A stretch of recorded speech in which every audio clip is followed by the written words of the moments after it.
আজকে আমরা একটা প্রশ্ন নিয়েছি, সেটা হচ্ছে ঢাকা বোর্ড 2020-এর। কেন নিয়েছি সেটা কিছুক্ষণ পরে বলতেছি।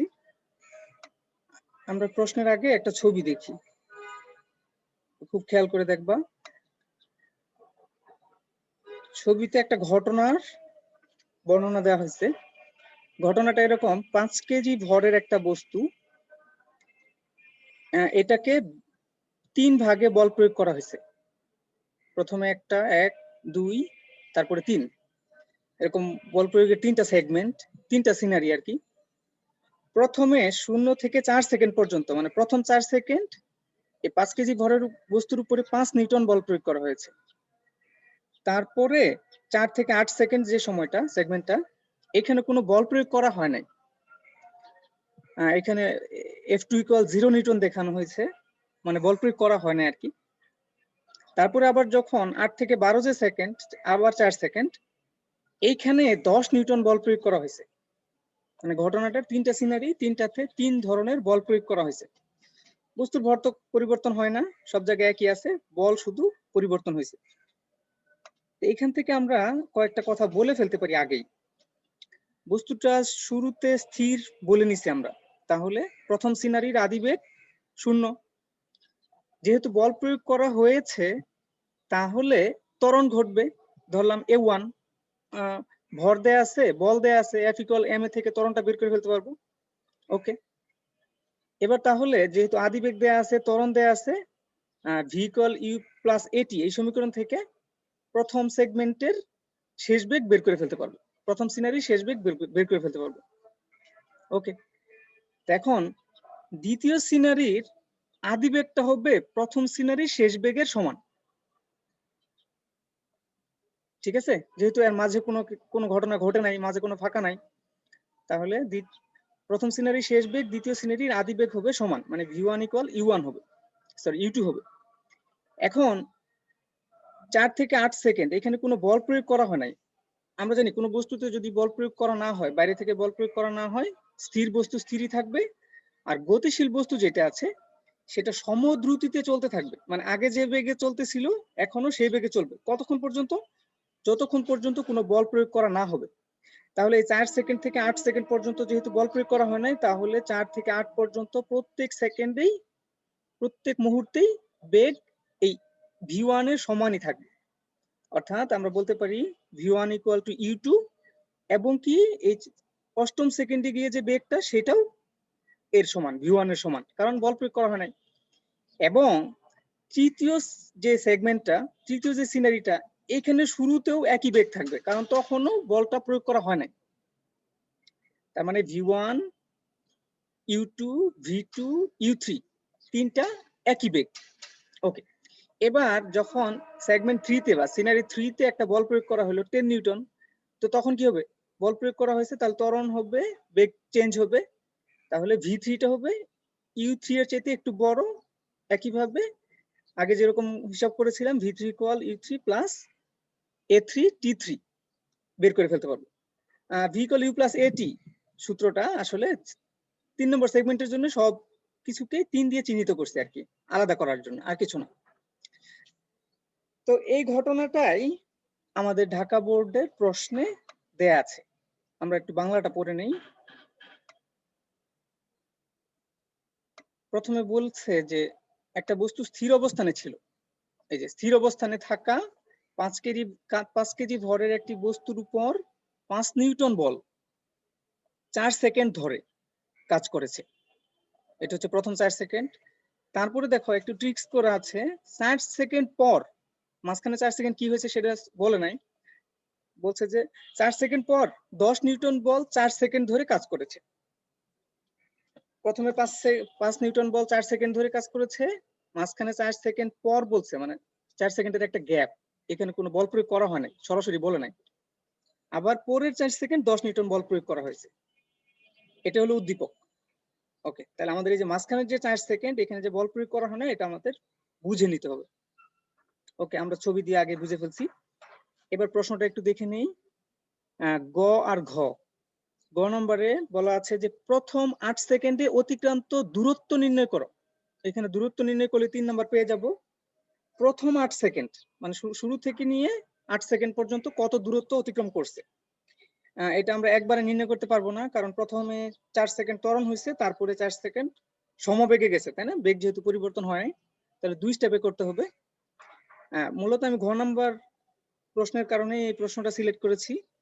তথ্যের আলোকে বেগ, সময়, লেখচিত্র একে বস্তুটির গতি বিশ্লেষণ করো। আমাদের যে ইনফরমেশন উপরে দেয়া আছে এর আলোকে বেগের সাথে সময়ের ভিটি যে গ্রাফটা সেটা আঁকতে বলছে, তারপরে গতি বিশ্লেষণ করতে বলছে, মানে গতি পরিবর্তন কেমন হয়েছে, পরিবর্তন হয়েছে কিনা, কমছে নাকি বাড়ছে, এরকম মন্তব্য করতে হবে আর কি গ্রাফ আঁকার পরে। প্রথমে লেখচিত্র, তারপরে বিশ্লেষণ। ওকে, তা আমরা গ নাম্বারটা সহজ, এটাকে প্রথমে করে ফেলি। গ নাম্বারটা কি? প্রথম 8 সেকেন্ডে অতিক্রান্ত দূরত্ব। এখানে তাহলে 2 সেগমেন্টে কাজ করতে হবে, কোনো উপায় নাই তাছাড়া। তো গ উত্তরের আমরা প্রথম 4 সেকেন্ডের ক্ষেত্রে অতিক্রান্ত দূরত্বটা বের করতে চাই। আমরা অতিক্রান্ত দূরত্বের সমীকরণ এটা ইউজ করি, s = ut + ½ at²। প্রথম অংশের জন্য সবগুলোকে 1 দিয়ে চিহ্নিত করলাম। দেখো s1 পেয়ে যেতাম, e1 এর মান জানা আছে, t1 এর মান জানা আছে 4 সেকেন্ড, কিন্তু a1 এর মান জানা নাই, এটা একটু বের করে আনতে হবে। তাহলে আমাদের সূত্র আছে father equal mother, f = ma। প্রথম সেগমেন্টের জন্য f1 = m a1। m কে m1 দিতে পারতাম, যেহেতু ভর চেঞ্জ হয় না এই জন্য m কে আর আলাদা করে চিহ্নিত করি নাই।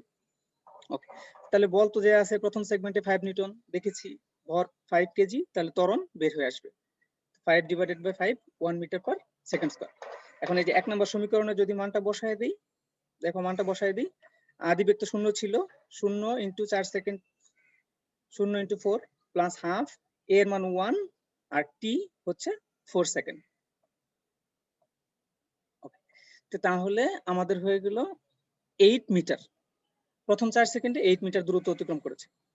এবার হচ্ছে দ্বিতীয় 4 সেকেন্ডের দূরত্ব আমাদের নির্ণয় করতে হবে, না হলে প্রথম 8 সেকেন্ডের দূরত্ব নির্ণয় করতে পারবো না। ওকে, দ্বিতীয় 4 সেকেন্ডের দূরত্ব নির্ণয় করার ক্ষেত্রে আমাদের প্রথম সেগমেন্ট শেষে যে বেগটা সেটা বের করতে হবে। তো এটা আমরা জানি v = u + at, এটাতে বের করা যাবে। u আদিবেগ 0, ত্বরণ তো কিছুক্ষণ আগে বের করলাম 1, আর সময় 4 সেকেন্ড। তাহলে প্রথম সেগমেন্ট শেষে বেগ হচ্ছে 4 মিটার/সেকেন্ড। আর আমরা কিছুক্ষণ আগে ছবিতে দেখছিলাম প্রথম সেগমেন্ট শেষে যে বেগটা সেটা দ্বিতীয় সেগমেন্ট জুড়ে পুরোটাই একই থাকবে, চেঞ্জ হবে না, কারণ বল প্রয়োগ করা হয় নাই। বল প্রয়োগ না করলে বেগের কোনো পরিবর্তন হবে না। ওকে, তো তাহলে আমরা এখন সমবেগের জন্য যে সূত্রটা সরণের জন্য সেটা ইউজ করছি, s = vt। দ্বিতীয় সেগমেন্টের জন্য সব জায়গায় 2 ব্যবহার করেছি। v তো জানা আছে 4, t সব জায়গায় 4, কারণ প্রত্যেক সেগমেন্টে 4 সেকেন্ড করে নিয়েছি আমরা, দেয়া আছে। ওকে, তাহলে দ্বিতীয় সেগমেন্টের বস্তুটা 16 মিটার, 4 × 16 মিটার দূরত্ব অতিক্রম করবে। এবার পুরো 8 সেকেন্ডে কত দূরত্ব অতিক্রম করবে? s1 + s2। প্রথম 8 সেকেন্ডে অতিক্রান্ত দূরত্ব হবে প্রথম 4 সেকেন্ডে অতিক্রান্ত দূরত্ব প্লাস দ্বিতীয় 8 সেকেন্ডে অতিক্রান্ত দূরত্বের যোগফল 4। আচ্ছা, এটা তো 8 ছিল, 8 + 16, তাহলে একটু চেঞ্জ করি, এখানে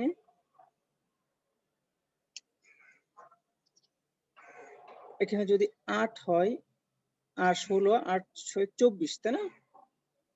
তাহলে 24 মিটার হবে প্রথম 8 সেকেন্ডে অতিক্রান্ত দূরত্ব। এবার ঘ প্রশ্ন।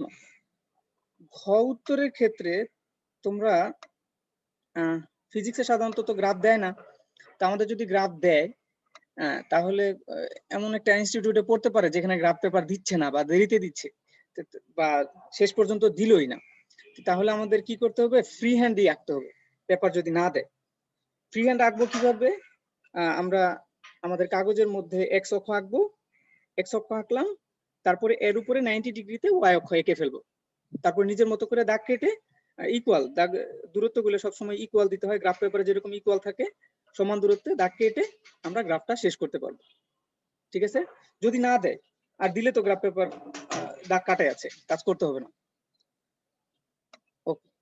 খুব ভালো হয় যদি গ্রাফ পেপার না দেয়, অ্যান্সার না করা, আর যদি এটা ভালো পারো তাহলে ফ্রি হ্যান্ড রেখে দিলে হবে। এখন দেখো আমাদের বেগ আর সময়ের গ্রাফ আঁকতে বলছে, তা আমরা কি সবগুলো বেগ জানি? এটা একটু চেক করি। প্রথম 4 সেকেন্ড, শুরু থেকে 4 সেকেন্ড, শুরুতে বেগ ছিল 0, তাহলে e1 0, এটা আমরা জানি। তারপরে চতুর্থ সেকেন্ডে বেগ আমরা 4 মিটার পার সেকেন্ড পেয়েছি। তারপর আমরা দেখেছিলাম যে 4 থেকে নিয়ে একদম 8 পর্যন্ত সব জায়গায় বেগ একই, তাহলে U2 ও যা হবে V2 ও তাই হবে, আবার U3 ও তাই হবে। তাহলে এই পর্যন্ত আমাদের নির্ণয় করা শেষ হয়ে গেছে। আমাদের V3 টা নির্ণয় করতে হবে। আমরা জানি শেষ বেগ নির্ণয় করার জন্য ত্বরণ দরকার, V3 নির্ণয় করার জন্য ত্বরণ দরকার। তাহলে ত্বরণের সমীকরণ, ত্বরণ ব্যবহার যে করব, এটা F = ma থেকে পাওয়া যাবে। F তো এবার দিয়ে দিছে 10 নিউটন, একটু বেশি, আগে 5 ছিল এখন 10, ভর তো চেঞ্জ হবে না। তাহলে তৃতীয় সেগমেন্টে ত্বরণ হবে 2 মিটার পার সেকেন্ড স্কয়ার, আগে ছিল 1 মিটার পার সেকেন্ড স্কয়ার, এখানে হচ্ছে 2 মিটার পার সেকেন্ড স্কয়ার। তো আমাদের ত্বরণ বের করার উদ্দেশ্য না, লাস্টে গিয়ে বেগ কত হয়েছে সেটা বের করার উদ্দেশ্য। তাহলে এটা বের করে ফেলি, V = U + AT। তৃতীয় সেগমেন্টের জন্য সবগুলোতে 3 দিয়েছি। ওকে, U3 তো আমরা জানি 4, A3 জানি 2, আর T3 জানি হচ্ছে 4। সবগুলো T1 T2 T3 আমাদের 4 দিয়েছে। নট নেসেসারি 4 দিবে, অন্য দিতে পারতো, দেয় না, আমাদের সহজ করে দিয়েছে আর কি, গ্রাফটা আঁকা সুবিধা হবে। তো আমরা U3 মান জানি 4, A3 মান কিছুক্ষণ আগে বের করেছি 2 মিটার পার সেকেন্ড স্কয়ার, আর T3 4। তাহলে দেখা গেছে V3 মান 12 metre per second square, sorry V3 মান 12 মিটার পার সেকেন্ড, মানে শেষ বেগ গিয়ে এই বস্তুটার সর্বশেষ 12 সেকেন্ডে বেগ হবে 12 মিটার পার সেকেন্ড। এবার সবগুলো বেগ পাওয়া গেছে আমাদের, আমরা একটা গ্রাফের দিকে যাব। তো এখানে তাহলে আমরা পেয়েছি হচ্ছে 12, V3 পেলাম 12, একটু লিখে ফেলি, V3 হচ্ছে 12 মিটার পার সেকেন্ড, এককটা লিখে নাও। এবার গ্রাফ আঁকবো। গ্রাফ তোমরা আঁকতে পারো, তারপর আমি তোমাদের একটু বলে দিচ্ছি।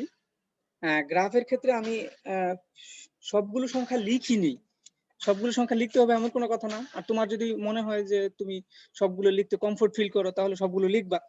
আমি এরকম ফাঁকা ফাঁকা লিখতেই কমফোর্ট ফিল করি আর কি।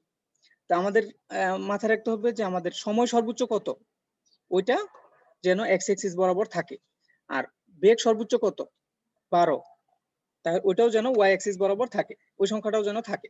এর চেয়ে কম হইলে তো গ্রাফ কমপ্লিট হবে না, ইনকমপ্লিট হবে। ওকে, তো তাহলে আমরা 12 সেকেন্ড পর্যন্ত এরকম দাগ দিয়ে নিছি, মাঝে দাগ আছে ওইগুলো দেখানো হয় নাই, দেখাই নাই আমি। এটাকে এক্স অ্যাক্সিস বরাবর আমরা সময় বসিয়েছি, তুমি এক্স অ্যাক্সিস বরাবর অবশ্যই সময় বসাবা, অন্য অ্যাক্সিস বরাবর সরণ বেগ ত্বরণ যাই বসাও, এক্স অক্ষ বরাবর অবশ্যই সময়টাকে বসাবা। এবার ওয়াই অক্ষ বরাবর বেগ মিটার পার সেকেন্ডে বসাইছি, যে এককটা লিখে দিবা, এখানে সময় সেকেন্ডে বসাইছি, এককটা লিখে দিবা। সবসময় মিটার পার সেকেন্ড থাকবে এমন কোনো কথা নাই, কিলোমিটার হইতে পারে, কিলোমিটার পার আওয়ার হইতে পারে, এই জন্য এককটা লিখে দিতে হয়।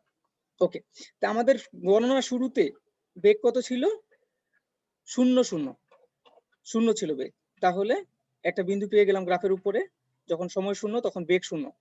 এবার যখন সময় 4 সেকেন্ড তখন বেগ পেয়েছিলাম 4। এই যে যখন V1, এই যে V1 যখন, তখন বেগ পেয়েছি 4। তো তাহলে কি হবে, প্রথমে আমরা এক্স অক্ষ বরাবর 4 সেকেন্ডের জন্য গেলাম, তারপরে 4 পর্যন্ত গেলাম। এবার 4 সেকেন্ডে বেগ কত, তাহলে উপরের দিকে যাইতে হবে, বেগ যেহেতু উপরের দিকে বসাইছি, উপরের দিকে 1 2 3 4 এ পর্যন্ত গেলাম, একটা বিন্দু চিহ্নিত করলাম। ওকে, এবার অষ্টম সেকেন্ডের জন্য হিসাবটা করব, বসাবো মানটা। আমরা দেখেছি যে যেহেতু সেগমেন্ট 2 তে কোনো বেগের পরিবর্তন ঘটানো হয় না, বল প্রয়োগ করা হয় না, এই জন্য বেগের পরিবর্তন হয় নাই। তাহলে অষ্টম সেকেন্ডে আমার বেগ হবে হচ্ছে 4ই, অষ্টম সেকেন্ড পর্যন্ত বেগ হবে 4। তার মানে এ আর বি এর মধ্যে সবগুলো বিন্দুতেই বেগের মান 4, সময়ের মান চেঞ্জ হচ্ছে কিন্তু বেগের মানের কোনো পরিবর্তন হচ্ছে না। এবার 12 সেকেন্ডে যদি যাই, 12 সেকেন্ডে যদি যাই, তাহলে কি দেখবো, আমরা পাইছিলাম 12 সেকেন্ডে বস্তুটার বেগ 12 মিটার পার সেকেন্ড। তাহলে এটা বসিয়ে দিই, 12 সেকেন্ডে বস্তু, প্রথমে সময়ের দিকে গেলাম 12, তারপরে এবার বেগের জন্য উপরের দিকে 1 2 3 4 করে 12 পর্যন্ত যাব, এটাকে সি বিন্দু দিয়ে চিহ্নিত করলাম। এবার ওএ এবি বিসি যোগ করে দিলাম, এটা হচ্ছে আমাদের গ্রাফটা। এবার এই গ্রাফ আঁকাটাই কিন্তু শেষ না, এরপরে কিন্তু বিশ্লেষণ করতে বলছে, গতি বিশ্লেষণ না করলে কিন্তু বাকি 1 মার্কস পাওয়া যাবে না। এটুক পর্যন্ত 3 পাওয়া যাবে। এখানে লিখতে হবে চিত্র, বেগ বনাম সময়ের গ্রাফ, আমি লিখি নাই, তোমরা একটু লিখে নিও, বেগ বনাম সময়ের গ্রাফ, বেগ সময় গ্রাফ। ওকে, এবার গতির বিশ্লেষণ কিভাবে করবা? আমি ও এ বি বিসি দিয়ে চিহ্নিত করছিলাম, দেখছো নিশ্চয় তোমরা। তাহলে দেখো প্রথম 4 সেকেন্ডে বেগ বৃদ্ধি পাচ্ছে, দেখতে পাচ্ছি যেহেতু বল প্রয়োগ করা হয়েছে। আর দ্বিতীয় 4 সেকেন্ড সমবেগে চলছে, মানে বেগের কোনো পরিবর্তন হচ্ছে না। আর তৃতীয় 4 সেকেন্ডেও বেগ বৃদ্ধি পাচ্ছে। এখন তৃতীয় 4 সেকেন্ডের বেগ বৃদ্ধি আর প্রথম 4 সেকেন্ডের বেগ বৃদ্ধির মধ্যে একটু ডিফারেন্স আছে, একটাতে ত্বরণ 1 আর একটাতে 2, ওটা একটু স্পেশালি বলে দিছি, আবার তুমিও বলে দিবা। তৃতীয় 4 সেকেন্ডে বেগ বৃদ্ধির হার প্রথম 4 সেকেন্ডের তুলনায় বেশি। এখন তুমিও কি এই একইভাবে বিশ্লেষণটা লিখবা? না, তুমি স্বাধীন, বেগের বিশ্লেষণ করতে পারলেই হচ্ছে।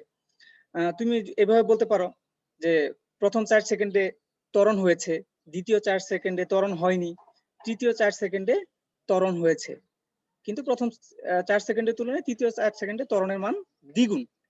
বা প্রথম 4 সেকেন্ডে 1 মিটার পার সেকেন্ড স্কয়ার, দ্বিতীয় 4 সেকেন্ডে ত্বরণের মান 2 মিটার পার সেকেন্ড স্কয়ার।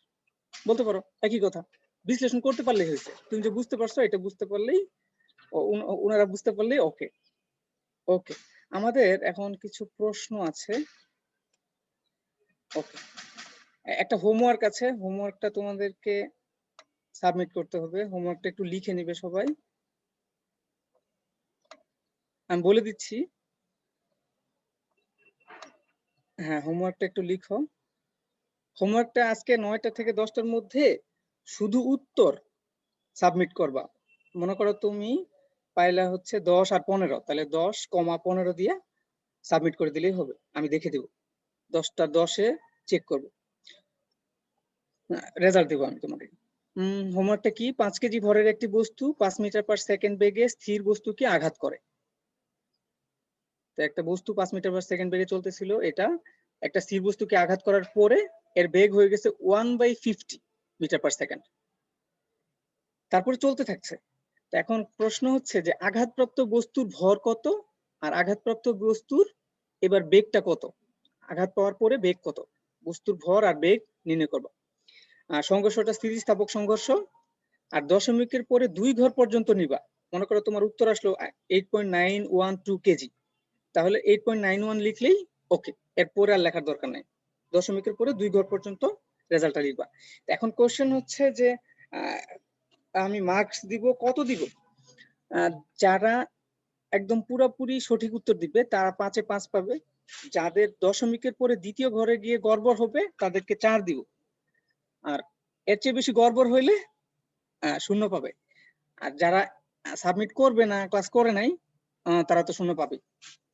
ওকে, আর হচ্ছে যে 9টা থেকে 10টার মধ্যেই এই জন্য দিতে বলতেছি, সারাক্ষণ যদি টিচারদের কাছে নোটিফিকেশন যায়, বিষয়টা বাজে দেখা যায়, এটা যেন না যায়।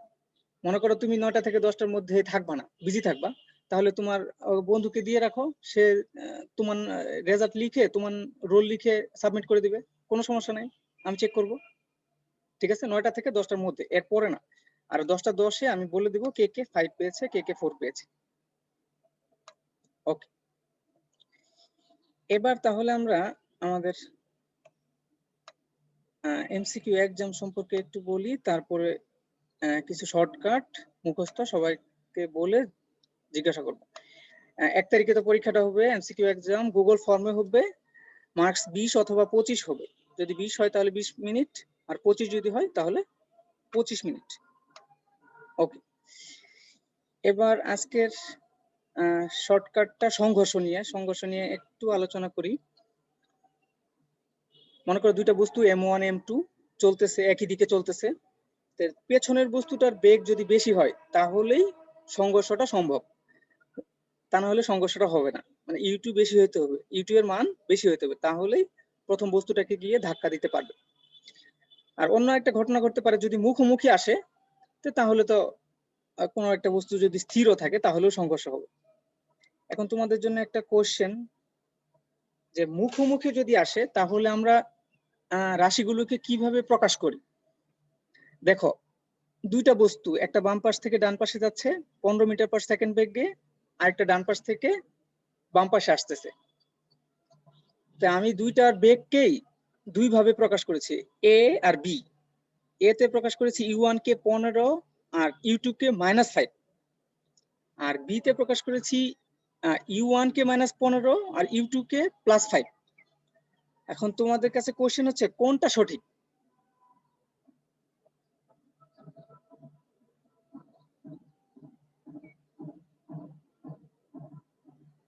যে বলতে পারো সে বলো যে কোনটা সঠিক, এ সঠিক নাকি বি সঠিক? মুখোমুখি সংঘর্ষের ক্ষেত্রে বা মুখোমুখি দুইটা গতির ক্ষেত্রে আমরা যখন গতিকে প্রকাশ করি, বেগকে প্রকাশ করি, বেগ যেহেতু ভেক্টর রাশি, তাহলে কোনটা সঠিক হবে, বাম পাশেরটা নাকি ডান পাশেরটা?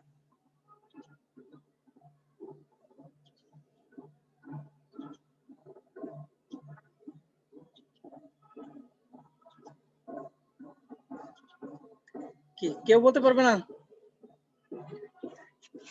তাহলে আমি বলে দিচ্ছি দুইটাই সঠিক।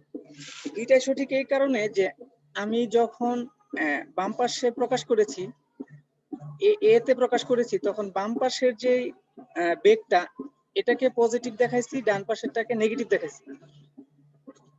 বিপরীতটা আমি দেখে ফেলছি যে এর তুলনায় U1 এর তুলনায় U2 বিপরীত দিক থেকে আসতেছে। একইভাবে ডান পাশেও আমি দেখাইছি U1 এর যে দিক থেকে আসতেছে U2 বিপরীত দিক থেকে আসতেছে। তুমি এটা দেখাতে পারলেই হবে যে একটা আরেকটার বিপরীত, মাইনাস চিহ্ন দিয়ে আমরা বুঝাই একটা আরেকটার বিপরীত দিক থেকে আসতেছে। ওকে, সংঘর্ষের ক্ষেত্রে আমাদের সমীকরণ তো জানা আছে। যদি স্থিতিস্থাপক সংঘর্ষ হয় তাহলে V1 V2 মানে হচ্ছে সংঘর্ষের পরে, এটা তো সংঘর্ষের আগের কথা, সংঘর্ষের পরে শেষ বেগ V1 আর V2 হয়। তো V1 আর V2 এর জন্য সমীকরণ আমরা এই দুইটা জানি। তো এই দুইটা জানার পরেও আমরা MCQ এর জন্য কিছু শর্টকাট করতেছি যেন আমাদের সময় কম নষ্ট হয়, সময় কম নষ্ট হয়। ওকে, যদি আমাদের দুইটা বস্তু থাকে, সংঘর্ষের ক্ষেত্রে এখানে দুইটাই দেখাচ্ছে, তিনটা দেখানো হয় নাই, তিনটা হতে পারে, বেশি হতে পারে, তোমাদের ক্লাসে দুইটাই। তো দুইটা বস্তুর সংঘর্ষের ক্ষেত্রে যদি দুইটা বস্তুর ভর সমান হয়, A B C এই তিনটা কেস ভর সমানের ক্ষেত্রে দেখানো হয়েছে, D E F এখানে ভর অসমান দেখানো হয়েছে।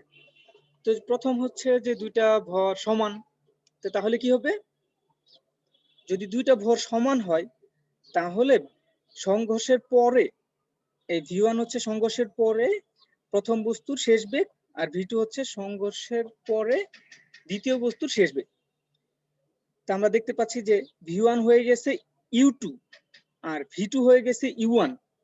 তার মানে হচ্ছে একজন আরেকজনের বেগকে নিয়ে নিছে। V2 ছিল দ্বিতীয় বস্তুর আদি বেগ, এখন হয়ে গেছে প্রথম বস্তুর শেষ বেগ, সরি U2। আর U1 ছিল প্রথম বস্তুর আদি বেগ, এখন হয়ে গেছে দ্বিতীয় বস্তুর শেষ বেগ। তার মানে বেগের বিনিময় ঘটেছে। দুটো বস্তু যদি একই ভরের হয়, সংঘর্ষ হয়, তাহলে বস্তু দ্বয়ের বেগ বিনিময় হবে। আর যদি এরকম হয় যে একটি বস্তু স্থির ছিল, তাহলে আঘাতকারী বস্তুটাই থেমে যাবে, আঘাতকারী বস্তুটা থেমে যাবে, আর যে বস্তুটা চলতেছিল, সরি, যে বস্তুটা স্থির ছিল সেটা আঘাতকারী বস্তুর বেগে চলতে থাকবে। ওকে, এবার যদি এরকম হয় যে দুইটার বেগই সমান ছিল, ভরও সমান বেগও সমান, তো তাহলে কি হবে, দুইটা বস্তু যদি মুখোমুখি সংঘর্ষ হয়, দুইটা বস্তুর বেগই সমান হয়, তাহলে যে যেদিক থেকে আসতেছিল আবার একই বেগে সেদিকে ছুটে যাবে। ভর আর বেগ, আদি বেগ আর ভর যদি দুইটাই সমান হয়, তাহলে সংঘর্ষের পরে যে দিক থেকে আসতেছিল সেদিকে ফেরত যাবে। এটা হলো সমভরের ক্ষেত্রে। এখন যদি এরকম হয় ভর সমান না হয়ে কম বেশি হয়, কম বেশি বলতে অনেক কম বেশি, দেখো আমরা সাধারণত একটা গ্রেটার দেন দিয়ে বুঝাই যে M1টা বড় M2টা ছোট, কিন্তু এখানে আমি বুঝাইতে চাচ্ছি যে M1টা অনেক বড়, এই জন্য ডাবল গ্রেটার দেন বুঝাচ্ছি।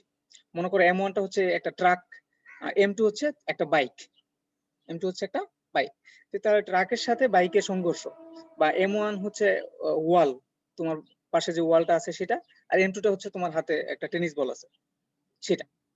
এটা যদি হয় তাহলে কি হবে, প্রথম ডি নাম্বারটা যদি মুখোমুখি সংঘর্ষ হয়, তোমাদের বইতে একটা উদাহরণ দেওয়া আছে, এটা মুখোমুখি যদি সংঘর্ষ হয়, মুখোমুখি হইলে আমরা জানি একটাকে প্লাস ধরলে আরেকটাকে মাইনাস ধরতে হবে। আর মুখোমুখি না, শুধু এখানে আরেকটা ইকুয়াল করে দেওয়া হয়েছে, মুখোমুখি এবং একই বেগে, একই বেগে কিন্তু বিপরীত দিক থেকে আসছে, একটা অনেক বড় আর একটা অনেক ছোট। তাহলে কি ঘটবে? একটা বাইক যদি একটা ট্রাককে সাথে সংঘর্ষ ঘটায়, তাহলে বাইকটা ট্রাক যেদিকে যাচ্ছিল ওইদিকে অনেক জোরে চলে যাবে, অনেক দ্রুত চলে যাবে, কিন্তু ট্রাকের গতির কোনো পরিবর্তন হবে না। তো বাইকের গতির কিরকম পরিবর্তন হবে? যে গতিতে সে আসতেছিল এর চেয়ে 3 গুণ গতিতে ছিটকে পড়ে যাবে, 3 গুণ গতিতে ছিটকে পড়ে যাবে। তাহলে একই দুটি বস্তু যদি ভিন্ন ভরের হয়, একটা অনেক বড় একটা অনেক ছোট, একই বেগে মুখোমুখি সংঘর্ষ হয়, তাহলে ছোট বস্তুটা 3 গুণ গতিতে বিপরীত দিকে ছুটে যাবে। বিপরীত দিকে বলতে বড় বস্তুর দিকে ছুটে যাবে। ওকে, এবার যদি এরকম হয় যে যে বস্তুটা বড় ছিল, মনে করো ওয়াল, এটা তো স্থির, এখন তুমি একটা বল নিয়ে ওয়ালে ছুঁড়ে মারলা, তো তোমার দিকে সে ফেরত আসবে, বিপরীত দিকে ফেরত আসবে। এবার আরো জোরে ছুঁড়ে মারলা, এবার কিন্তু আরো জোরে ফেরত আসবে। তার মানে হচ্ছে যে বড় একটা বস্তুকে ছোট বস্তু দিয়ে যদি তুমি আঘাত করো, বড় একটা স্থির বস্তুকে যদি ছোট বস্তু দিয়ে তুমি আঘাত করো, তাহলে বড় বস্তুর গতির তো পরিবর্তন হবেই না, ছোট বস্তু বিপরীত গতিতে ফেরত আসবে। বলটা যেরকম তুমি ওয়ালের দিকে ছুঁড়ে মারছিলা, আঘাতের পরে সংঘর্ষের পরে এবার তোমার দিকে ছুটে আসবে, যত জোরে মারবা তত জোরে ফেরত আসবে। তাহলে কি হচ্ছে, এখানে স্থির বস্তু স্থিরই আছে, আর গতিশীল ছোট বস্তুটা বিপরীত গতিতে ফেরত আসছে। এবার হচ্ছে আরেকটা ঘটনা, যে যদি বড় বস্তুটা ছোট স্থির বস্তুকে আঘাত করে, মনে করো তোমার কাছে একটা টেনিস বল আছে, একটা ফুটবল, বড় একটা ফুটবল দিয়ে টেনিস বলকে ছুঁড়ে মারলা, ফুটবল দিয়ে টেনিস বলকে ছুঁড়ে মারলা, তো তুমি দেখতে পাবা কি টেনিস বলটা ফুটবলের চাইতে আরো দ্রুত গতিতে দূরে সরে যাচ্ছে, কিন্তু ফুটবলের গতির কোনো পরিবর্তন হয় নাই। এখন ফুটবলের চাইতে যদি ফুটবলটা লোহার হইতো, টেনিস বলকে তুমি মারতা, তাহলে দেখতা যে টেনিস বলটা ওই লোহার বলের চাইতে দ্বিগুণ গতিতে ছুটে যাবে, দ্বিগুণ গতিতে ছুটে যাবে, কিন্তু লোহার বলের বা বড় বস্তুটার গতির কোনো পরিবর্তন হবে না। এখান থেকে আসলে আমরা দেখতে পাচ্ছি যে বড় বস্তুর ক্ষেত্রে গতির পরিবর্তন হয় না, ছোট বস্তুর ক্ষেত্রে গতির পরিবর্তন হয়। কখন উল্টা হবে, কখন দ্বিগুণ হবে, কখন 3 গুণ হবে, তোমরা একটু দেখে নিবে, ঠিক আছে, যেন মুখস্থ থাকে। উপরে 3টা কেস, নিচে 3টা কেস।